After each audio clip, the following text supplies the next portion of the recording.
இந்த R15 MT இதில் முக்கால்வாசி பிரச்சனையே கோவிந்தன் தான். இந்த கோவிந்தன் பார்த்தீங்கன்னா டம்மா டிமீன் அடிப்பான், அப்படியே பிரேக் அடிக்கும் போது டம்முக்குன்னுவான். ஸோ அவனுக்கு வந்து ஒரே சொல்யூஷன் நம்ம top roller bearing direct fit. எப்படின்னா நம்ம எந்த ஒரு ஆல்ட்ரேஷனும் பண்ண தேவை. நிறைய பேர் கிடையாது இது ஆல்ட்ரேஷன் பண்ணுமா எந்த ஒரு ஆல்ட்ரேஷன் பண்ண தேவை. இது எப்படி இன்ஸ்டால் பண்ணுறது நான் உங்களுக்கு இதுமே சொல்கிறேன். கட் பண்ணுங்க. அதே மாதிரி டீ ஸ்டெம்மில் பார்த்தீங்கன்னா இங்கே தெரிஞ்சிருக்கு, இது த்ரெட்டும் போயிட்டுருக்கு. இதுக்கு வந்து நிறைய பேர் கைட்டும் போது கஷ்டப்படுவீங்க. நம்மகிட்ட அந்த ப்ராப்ளம் கிடையாது. இந்த டீ ஸ்டெம் மாற்றி ஆகணுன்ற அவசியம் கிடையாது. த்ரெட்டை ரீசெட் பண்ணிக்கலாம். எப்படி சொல்கிறது, த்ரெட் கிளியர் பண்ணிக்கலாம்.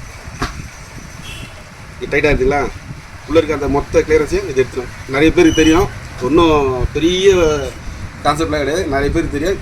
இதை க்ளீன் பண்ணி போடும்போது நம்மளுக்கு வேலை சீக்கிரமாக முடியும். சிம்பிள். கட் பண்ணுறது. அதே மாதிரி பேரிங்க மேலேருந்து க்ரீஸ் போடாதீங்க, அதனால் யூஸே கிடையாது, உள்ளே லோட் ஆகாது. டாப் ரோலர் பேரிங்கை பொறுத்த வரைக்கும் நம்ம உள்ளங்கையில் இது மாதிரி வச்சுட்டு கொஞ்சம் டைம் எடுக்கும். ஆனால் பட் எல்லாமே லைஃப் டைம் நல்லா இருக்கும். இதில் மாதிரி போட்டிங்கன்னா கொஞ்சம் மேலே ஏறத்துக்கு லோட் ஆகிறதுக்கு டைம் எடுக்கும்.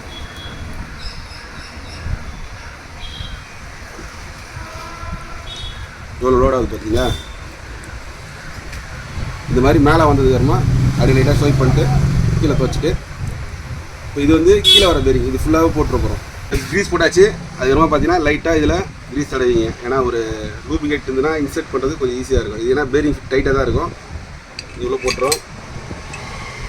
வண்டிலேருந்து கைட்டின பழைய கோனே தான், இந்த டைரெக்ஷன்லேருந்து கைட்டுவோம். இதை அப்படியே நம்ம ரிவர்ஸாக இப்படி போடுறோம்.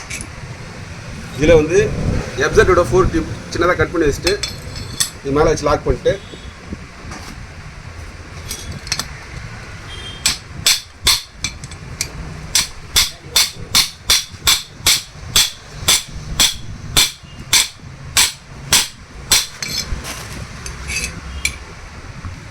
இதில் போய் பட்டை வர அளவுக்கு ஃபிட் பண்ணினா போதும், நம்மளுக்கே தெரியும். ஸோ கீழே இருக்கிற வேலை முடிச்சு கோன் அடிக்கிறதுக்கு கிட்ட வாங்குது. இந்த சைஸுக்கு 48.5க்கு ஒரு மேண்டல் வண்டி செஞ்சு வச்சிங்க. அதுக்கு ஒரு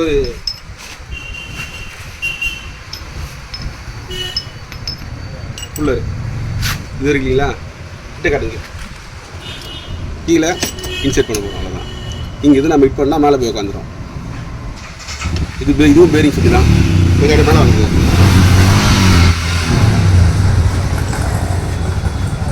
மேலேயும் சேம் அதே தான். நம்ம மேலே எப்படி இன்செர்ட் பண்ண போகிறோம் அதே தான். இங்கே வாங்குது. இதில் ஒண்டி மேலே போகும்போது இது பேரிங் ஃபிட்டு. இங்கே கீழே ஒரு ஆள் பிடிச்சிட்டு மேலேருந்து நம்ம ஹிட் பண்ணோம்னா இதில் போய் ப்ரெஸ் ஃபிட் மாதிரி ஆகிடும். இதுக்கப்புறமா என்ன ஆக போகுது நீங்களே தெரியும். ஸோ ரொம்ப பெரிய வேலைலாம் கிடையாது. எப்படி கோட் செட்டை கை பார்த்தீங்கன்னா அதே மாதிரி தான். ஆல்ட்ரேஷன் பண்ணுற வேலையே இதில் கிடையாது. Direct fit. Thanks for keep supporting. நன்றி, வணக்கம்.